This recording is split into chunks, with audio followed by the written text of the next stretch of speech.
KXTC Podcast. Le jeudi 17 novembre 2022, à 10h30, à la mairie d'honneur, au salon Clémenceau, avait lieu la conférence de presse consacrée aux festivités de Noël à Toulon.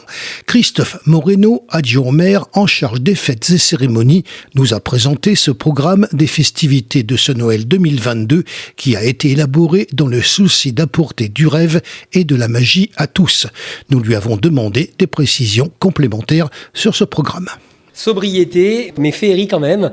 Monsieur le maire tient absolument à ce que, en cette période compliquée où on a tous besoin de retrouver un petit peu de féerie, de magie et de replonger dans l'enfance, il fallait que les Toulonnais aient un Noël à la hauteur de ce qu'ils méritent. Nous aurons un Noël magnifique, nous aurons un Noël féerique et un Noël responsable par contre, comme j'ai pu vous le dire, avec une extinction de toutes les lumières à partir de minuit, un éclairage intégralement en LED, donc à faible dépenses énergétiques, une patinoire avec un système de refroidissement de glace nouvelle génération qui nous permettra également d'économiser plus de 30% de consommation électrique, un Noël féerique, un Noël magique, mais un Noël raisonnable. Tout l'éclairage dans les rues au niveau des illuminations de Noël ainsi que sur le marché de Noël sera éteint à partir de minuit. Donc on réduit la voilure sans impacter la féerie. C'était la demande de monsieur le maire. Noël, c'est pour les enfants, c'est pour les grands-enfants également. Donc on partait du principe que pendant les horaires de fréquentation, il fallait maintenir un beau niveau de service. On garde la philosophie de ce que l'on avait initié l'année précédente, avoir un Noël évidemment avec le village de Noël principal, place de la Liberté, mais un Noël qui puisse irriguer, qui puisse accompagner l'activité de nos amis commerçants avec plusieurs pôles. Donc la place de la Liberté, je viens de vous le dire, la place d'Armes, la place de l'Opéra, la place Puget. On a un Toulon qui est magnifique, on a un Toulon qui est rénové, on a un Toulon avec plein de nouveaux commerces.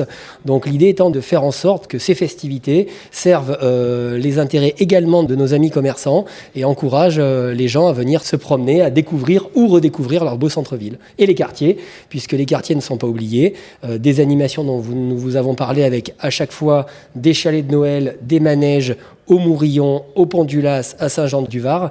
La demande de monsieur le maire était évidemment d'avoir l'épicentre des festivités au centre-ville, mais également les quartiers commerçants autour qui ne soient pas oubliés et ils ne le seront pas puisqu'il y aura bon nombre d'animations.